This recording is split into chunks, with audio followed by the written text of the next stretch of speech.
नमस्कार दोस्तों। आज हम बात करेंगे फिजिकल एजुकेशन के अंतर्गत मांसपेशी तंत्र और बोन्स यानी हड्डियाँ। यदि आप physical education Bihar state, UP, TGT, PGT, Haryana TET, DSSB, PGT, KVS, EMRS और एपीएस की तैयारी कर रहे हैं तो प्लीज़ सीरीज को पूरा देखें। इस सीरीज में प्रीवियस ईयर प्रश्नों को लिया गया है। तो करते हैं स्टार्ट। आज का पहला प्रश्न, मानव शरीर में कुल कितनी मांसपेशियां पाई जाती हैं? याद रखेंगे 639। यदि ऑप्शन में मिलता है 600 से अधिक और 639 करेक्ट आंसर नहीं मिलता, तब 600 प्लस भी सही होगा, 600 से अधिक, या 650 से कम तो ये भी सही होगा। और रियल कितना है तो याद रखेंगे 639। नेक्स्ट, मानव शरीर में मांसपेशियों का भार कितना होता है? तो शरीर के भार का भार कितना होता है? तो 40 से 45% मानव शरीर की मांसपेशियों का भार होता है पूरे शरीर के वजन का। शरीर की सबसे लंबी मांसपेशी कौन सी है? तो सबसे लंबी सार्टोरियस। मानव शरीर को आकार कौन प्रदान करता है? तो मांसपेशियां शरीर को आकार प्रदान करती हैं। मांसपेशी कितने प्रकार की होती हैं? तो मांसपेशियां 3 प्रकार की होती हैं। नंबर 1, स्वैच्छिक, जिन्हें ऐच्छिक पेशियां भी कहते हैं, ऐच्छिक पेशियां, और इन्हें रेखित पेशियां भी कहते हैं। दूसरा, अनैच्छिक पेशियां या समतल मांसपेशी भी कहते हैं। और तीसरी, हृदय पेशियां। ऐच्छिक पेशियां हमारी इच्छा के अनुसार कार्य करती हैं। अनैच्छिक पेशियां पर हमारी कोई इच्छा कार्य नहीं करती। और हृदय पेशियां अनैच्छिक पेशियों की तरह कार्य करती हैं, लेकिन इनका आकार ऐच्छिक एवं अनैच्छिक दोनों प्रकार से होता है। अर्थात याद रखें, ऐच्छिक का दूसरा नाम है रेखित पेशी, रेखित पेशी। अनैच्छिक का दूसरा नाम है अरेखित पेशी, अरेखित पेशी। और हृदय पेशी की बात करें तो रेखित भी होती हैं और अरेखित भी होती हैं। चलते हैं आगे। मांसपेशियों का अध्ययन क्या कहलाता है? तो मांसपेशियों का अध्ययन मायोलॉजी कहलाता है। मांसपेशियों का अध्ययन मायोलॉजी। चलो 2-4 अध्ययन की बात कर लेते हैं। सुंदरता का अध्ययन, याद रखना, केला खाकर के सुंदर होते हैं तो कैलोलॉजी, कैलोलॉजी। दांतों का अध्ययन, दांतों का अध्ययन याद रखना, ओडोंटोलॉजी, ओडोंटोलॉजी। और मांसपेशी का अध्ययन हो गया मायोलॉजी। और सेल का अध्ययन साइटोलॉजी, सेल का अध्ययन साइटोलॉजी। और बालों का अध्ययन, बाल, जब बाल झड़ने लगते हैं तो नई नई ट्रिकों का यूज करते हैं तो याद रखना ट्रिक्नोलॉजी, ट्रिक्नोलॉजी। और ऊतक का अध्ययन हिस्टोलॉजी, हिस्टोलॉजी। नेक्स्ट, शरीर की मांसपेशियां किसकी कमी से कमज़ोर होती हैं? तो याद रखेंगे पोटेशियम की कमी से, पोटेशियम की कमी से मांसपेशियां कमज़ोर हो जाती हैं। मानव शरीर में बॉक्सर मसल किसे कहते हैं? तो लेटिसमस डोर्सी को बॉक्सर मसल कहते हैं। शरीर की सबसे मजबूत मांसपेशी, तो जबड़े की मांसपेशी जिसे मसेटर कहते हैं सबसे मजबूत होती है। और हड्डी की बात करें, सबसे मजबूत हड्डी तो भी जबड़े में मैंडिबल नाम होता है। नेक्स्ट, मानव शरीर में थ्रोइंग मसल किसे कहते हैं? तो थ्रोइंग मसल लेटिसमस डोर्सी को कहते हैं। टेलर मसल किसे कहते हैं? सार्टोरियस, जिसे सबसे लंबी मांसपेशी बताया था।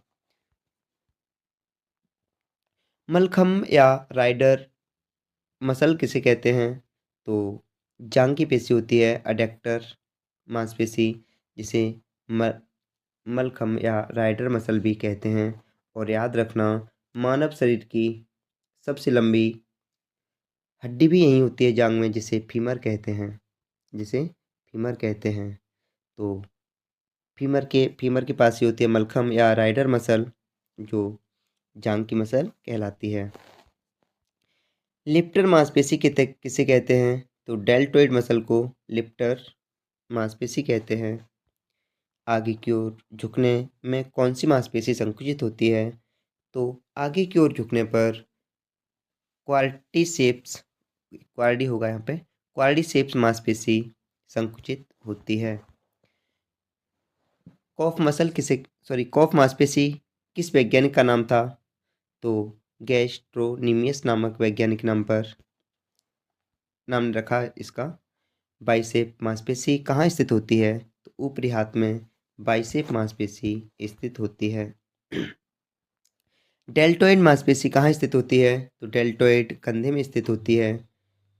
कौन सी मांसपेशी ह्यूमरस हड्डी के पीछे होती है? तो ह्यूमरस के पीछे ट्राइसेप्स।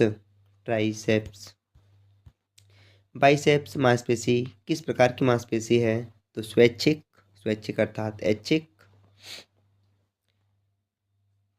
मांसपेशी की ताकत, एक्शन, पोटेंशियल किस यंत्र से मापी जाती है? तो मांसपेशियों की ताकत इलेक्ट्रोमायोग्राफी के द्वारा मापी जाती है। मांसपेशियों के अंतिम छोर को क्या कहते हैं? तो मांसपेशियों के अंतिम छोर को टेंडन कहते हैं। रेखिक पेशियां अर्थात ऐच्छिक पेशियां कौन सी होती हैं? तो पूछ ही लिया उसने, ऐच्छिक पेशियां। आमाशय में किस प्रकार की पेशी होती है? तो अरेखित अर्थात अनैच्छिक।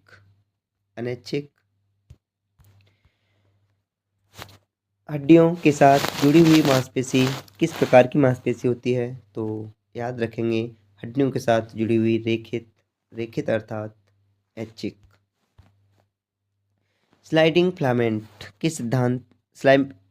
सिद्धांत की खोज किसने की थी?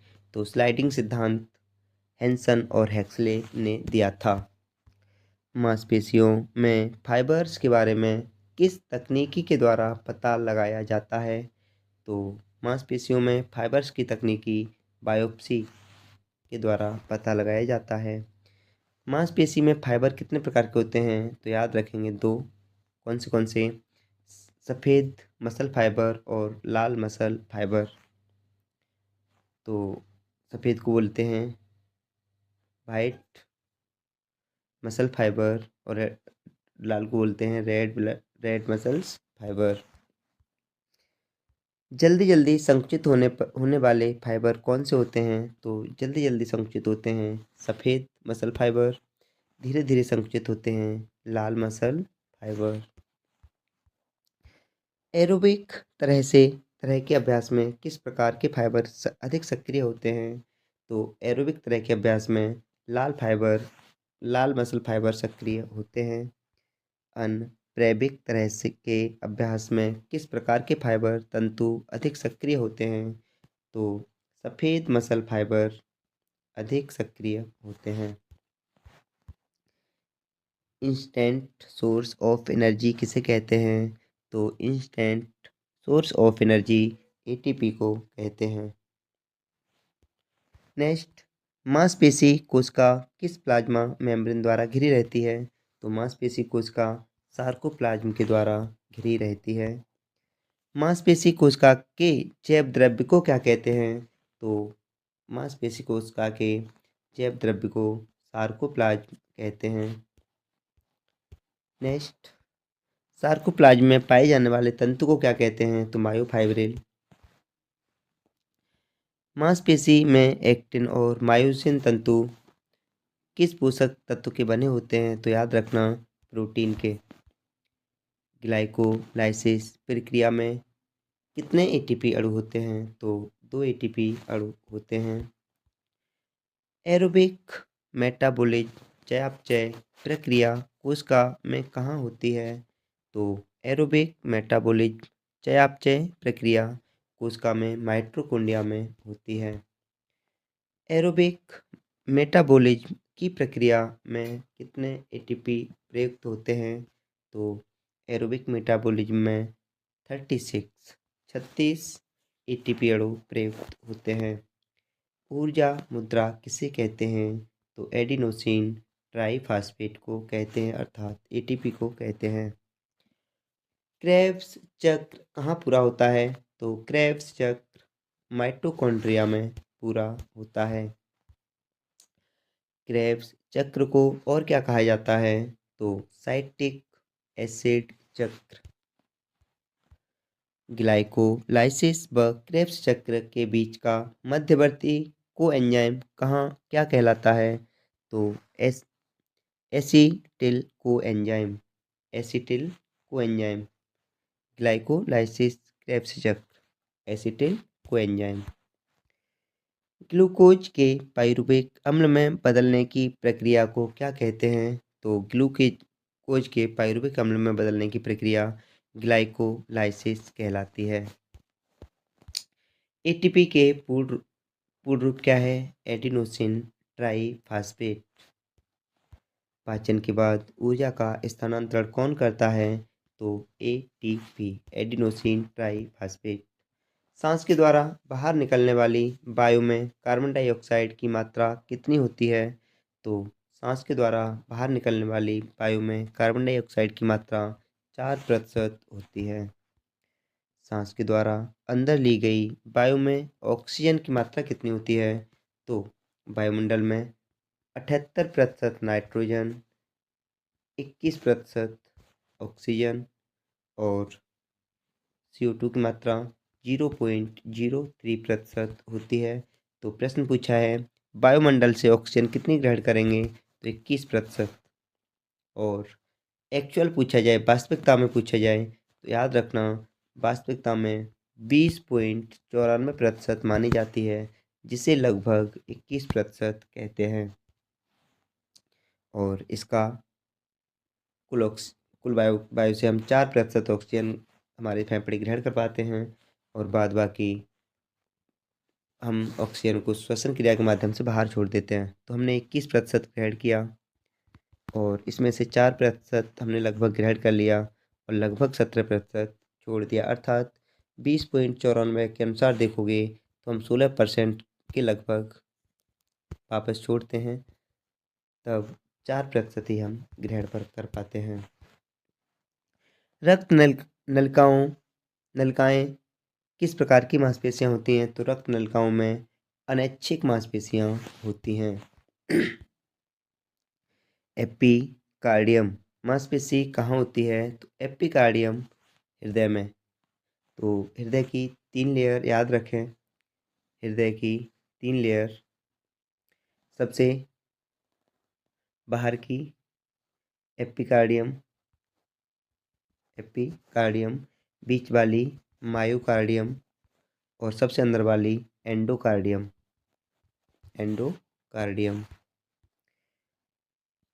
ट्रेपीजियस मसल्स कहाँ पाई जाती है? तो ट्रेपीजियस पीठ के ऊपरी हिस्से में पाई जाती है। लेटिसमस डोर्सी मसल कहाँ पाई जाती है? तो कमर के पास। पेक्टोरलिस मेजर मांसपेशी शरीर के किस भाग में पाई जाती है? तो पेक्टोरलिस मांसपेशी छाती यानी चेस्ट में। डेल्टोइड मांसपेशी का आकार कैसा होता है? तो त्रिकोणाकार। पेट की मांसपेशी कैसे मजबूत होंगी? तो सिटअप के द्वारा। टेंडन क्या है? तो टेंडन मांसपेशी और हड्डी को आपस में जोड़ता है। नेक्स्ट, अच्छा टेंडन समझो। टेंडन क्या बताया? बोन और मसल को आपस में जोड़ता है टेंडन। तो याद रखें MBT। ठीक है। दूसरा, बोन टू बोन कौन जोड़ता है? लिगामेंट। BB लापरवाह। इसके साथ बोन टू बोन हो गया। और चलो एक और प्रश्न है यहाँ, मांसपेशी की बीमारी को क्या कहते हैं? तो मांसपेशी की बीमारी को मायोपैथी कहते हैं। नेक्स्ट, एनाएरोबिक क्रियाएं किसे कहते हैं? तो एनाएरोबिक क्रियाएं बिना ऑक्सीजन की जो क्रियाएं करते हैं वह एनाएरोबिक क्रियाएं कहलाती हैं। और एरोबिक जो ऑक्सीजन के साथ क्रियाएं की जाती हैं एरोबिक मांसपेशियों में कैल्शियम आयंस कहाँ पाए जाते हैं? तो मांसपेशियों में कैल्शियम आयंस सार्कोप्लाज्मिक रेटिकुलम में पाए जाते हैं। क्लास ए प्रोटीन किसे कहते हैं? तो एनिमल प्रोटीन को क्लास ए प्रोटीन कहते हैं और class B protein vegetable protein को अर्थात शाकाहारी प्रोटीन को क्लास बी प्रोटीन कहते हैं। नेक्स्ट, मांसपेशी में कौन सा प्रोटीन पाया जाता है? तो मांसपेशी में एक्टिन और मायोसिन प्रोटीन पाया जाता है। एक्टिन फिलामेंट कौन से दो प्रोटीन की उत्पत्ति करता है? तो एक्टिन फिलामेंट ट्रेपोनिन और ट्रेपोमाइसिन की उत्पत्ति करता है। शरीर में कितने प्रकार की मांसपेशियां पाई जाती हैं? तो शरीर में 3 प्रकार की मांसपेशियां पाई जाती हैं जिसकी चर्चा की थी। नंबर 1 ऐच्छिक, नंबर 2 अनैच्छिक और नंबर 3 हृदय।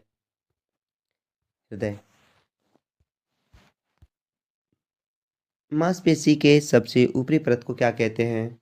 तो एपिकार्डियम।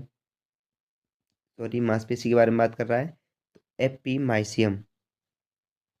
तो हृदय वाली याद रखना। एपिकार्डियम दूसरी, मायोकार्डियम तीसरी सबसे अंदर वाली, एंडोकार्डियम। ऐसे ही इसमें मांसपेशी की अंदरूनी परत एंडोमाइसिन। तो वहाँ कार्डियम हृदय था इसलिए कार्डियम लगा दिया, यहाँ पर मांसपेशी है तो माइसिन लगाना है। तो एपीमाइसियम सबसे ऊपरी परत और अंदरूनी परत को एंडोमाइसिन। जॉइंट के पास दो हड्डी को जोड़ने वाले तंतु को क्या कहते हैं? तो लिगामेंट। टेलर मसल्स किसे कहते हैं? तो सार्टोरियस मसल्स को। लगातार अभ्यास करने में मांसपेशियों के फाइबर किस प्रकार के होते हैं? तो मोटे और मजबूत। मांसपेशियों का आकार क्यों बढ़ता है? तो मांसपेशियों के बार बार संकुचन और प्रकुसंचन से। नेक्स्ट, अभ्यास करने में मांसपेशियों में क्या होता है? तो नंबर 1 मांसपेशियां मजबूत हो जाती हैं। नंबर 2 कार्य करने की क्षमता बढ़ जाती है। नंबर 3 कोशिकाओं की मात्रा बढ़ जाती है और नंबर 4 लैक्टिक एसिड देर से जमता है। लैक्टिक एसिड देर से जमता है। एक व्यक्ति में लगातार अभ्यास के कारण क्या होता है? तो वही लैक्टिक एसिड देर से जमता है। मांसपेशियों की धमनियों तथा स्रावों पर क्या प्रभाव पड़ता है? तो मांसपेशियों की धमनी और स्रावों पर व्यायाम करने से व्यास बढ़ जाता है। अभ्यास के परिणाम प्रभाव पड़ता है स्वरूप ग्लाइकोजन की क्षमता पर क्या प्रभाव पड़ता है? तो स्टोर करने की मात्रा बढ़ जाती है। तो देखे होंगे आपने कितने घुमा घुमा के प्रश्न पूछ रहा है। अभ्यास में मांसपेशियों में किस की मात्रा बढ़ जाती है? तो अभ्यास के माध्यम से एक तो एटीपी की मात्रा बढ़ेगी, एटीपी, हीमोग्लोबिन की मात्रा बढ़ेगी, ऑक्सीजन की मात्रा बढ़ेगी, ग्लाइकोजन की मात्रा बढ़ेगी और सीपी की मात्रा बढ़ जाएगी। तो ये हमारे प्रश्न थे मांसपेशियों से संबंधित। अब हम बात करेंगे कंकाल तंत्र। कंकाल तंत्र के माध्यम से समझो।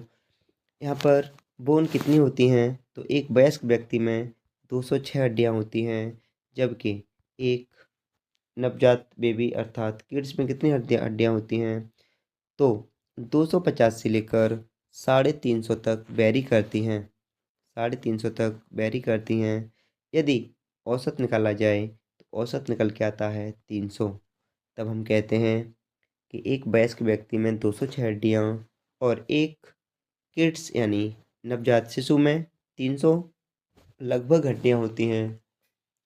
जब बच्चा धीरे धीरे गति करता है तो कुछ हड्डियाँ गलकर बाहर बह जाती हैं और कुछ हड्डियाँ आपस में जुड़कर एक हो जाती हैं और फिर एंड में जाकर यानी वयस्क होने तक 206 हड्डियाँ बचती हैं।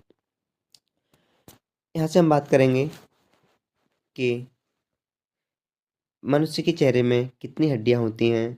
तो यहाँ पर चेहरे की बात कर रहा है, फेशियल बोन की बात कर रहा है। तो याद रखना चेहरे में 14 हड्डियाँ होती हैं। कपाल की बात करें, कपाल में कितनी अस्थियां होती हैं? तो 28।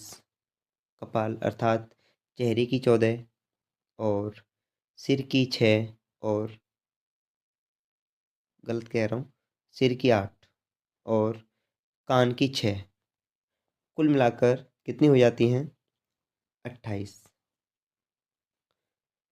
अगर 28 ऑप्शन में ना हो, 29 ऑप्शन में हो, तब भी हमारा 29 सही हो जाएगा, क्योंकि जो कंठ की हाइट है तब उसे कपाल में ही रख देते हैं। लेकिन पहली शर्त यही है कि कपाल में 28 होगा ही होगा।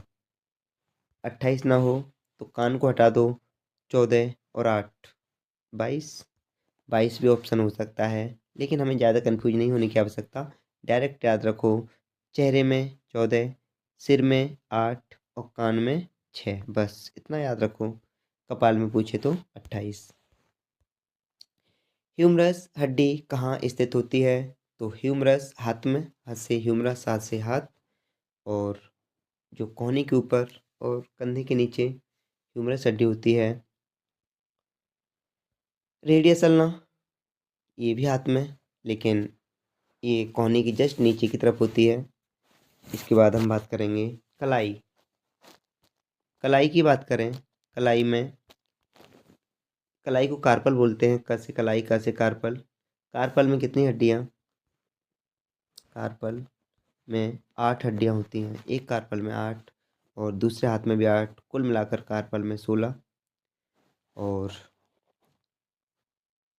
टार्सल, जहाँ से पैर मुड़ता है, मुराब जिसे बोलते हैं, टार्सल में कितनी? तो याद रखना 7 + 7 कितनी? 14। चलते हैं आगे। मानव शरीर में कितनी बच्छिया हड्डियाँ होती हैं? तो पक्ष बोले तो पसली, तो कितनी होती हैं? 12 जोड़े। सर्वाइकल रीढ़ कितनी होती हैं? तो सर्वाइकल रीढ़ की संख्या 7। लंबर रीजन वर्टिब्रा में कितनी हड्डियां होती हैं? तो 5। किस हड्डी को कॉलर बोन कहा जाता है? क्लेविकल को।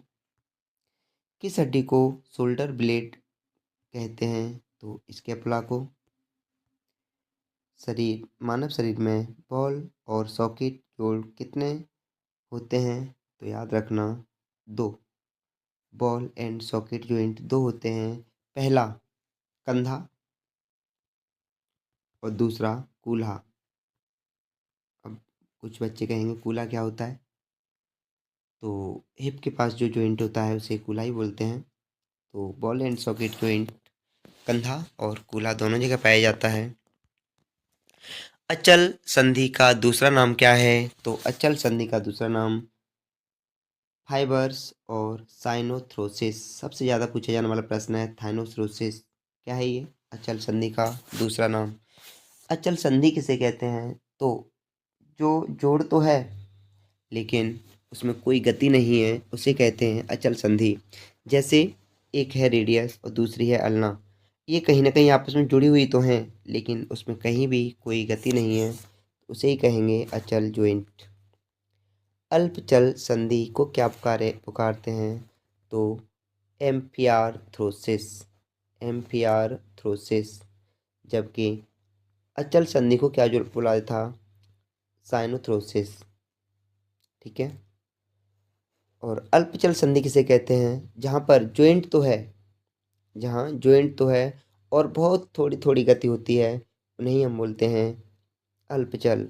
जैसे सिर की हड्डियाँ थोड़ी बहुत गति करती हैं, जिसे सूचर जॉइंट बोलते हैं। नेक्स्ट, स्वतंत्र रूप से चलायमान जोड़ को किस नाम से जाना जाता है? तो स्वतंत्र रूप से अर्थात फ्रीली मूवेबल हैं, क्या कहलाते हैं? Synovial joint. अच्छा, साइनोवियल जॉइंट या डायरथ्रोसिस। डायरथ्रोसिस। तो यहाँ से एक और प्रश्न बनता है, साइनोवियल फ्लूइड कहाँ भरा रहता है? तो जॉइंट पर।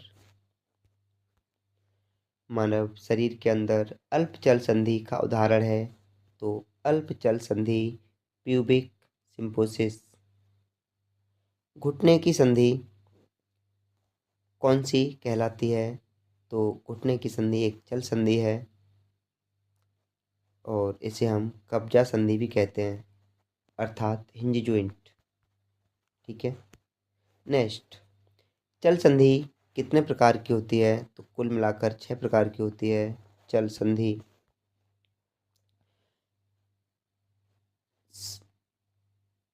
जॉइंट में कितने प्रकार की गति होती है? तो जॉइंट में 4 प्रकार की गति होती है। मानव शरीर में पिवोट जॉइंट कौन कौन से होते हैं? तो पिवोट जॉइंट गर्दन और हाथ के रेडियस अल्ना के जॉइंट पिवोट जॉइंट होते हैं।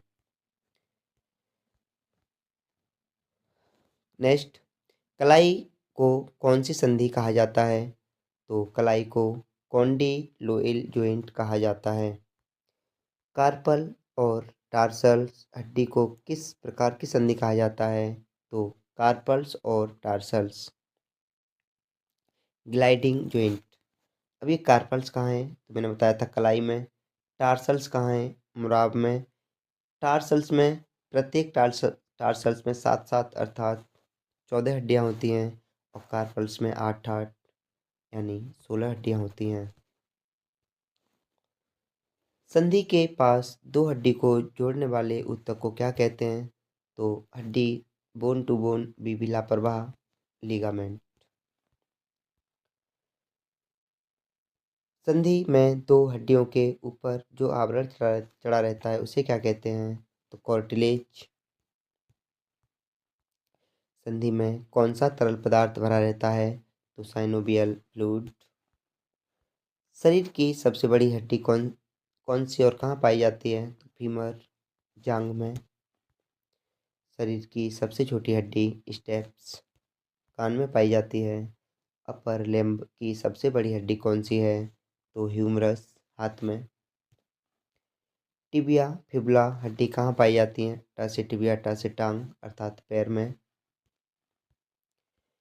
संधि जॉइंट के अध्ययन को क्या कहा जाता है? तो संधि अर्थात जोड़ों का अध्ययन आर्थोलॉजी। हड्डी के अध्ययन को क्या कहते हैं? तो ऑस्टियोलॉजी। और दांतों का अध्ययन ओडोंटोलॉजी। मानव शरीर में कितनी वर्टिब्रा अर्थात रीढ़ की हड्डियां होती हैं? तो 26।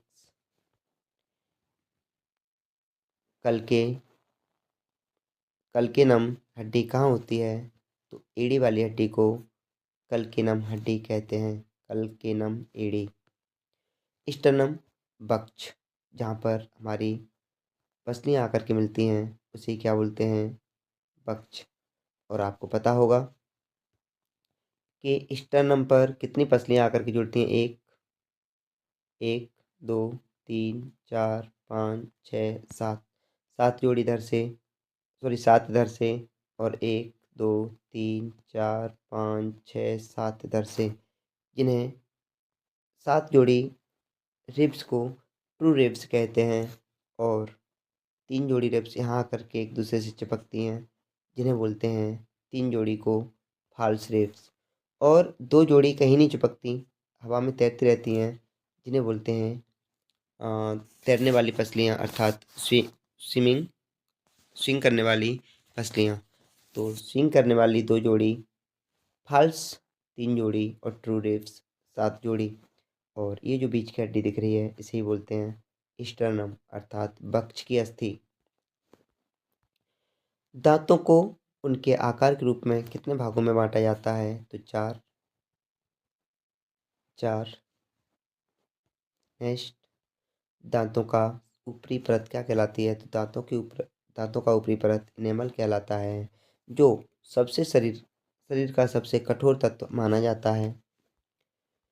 संधियों द्वारा कितने प्रकार की कोणीय गति होती है? तो अभी चर्चा की थी पहले भी, रिपीट प्रश्न हो रहा है। 4।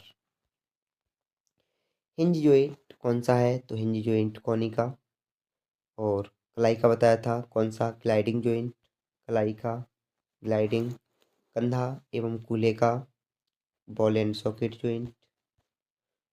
और गर्दन का पिवोट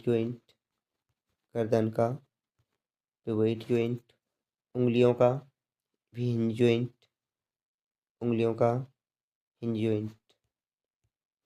नेक्स्ट,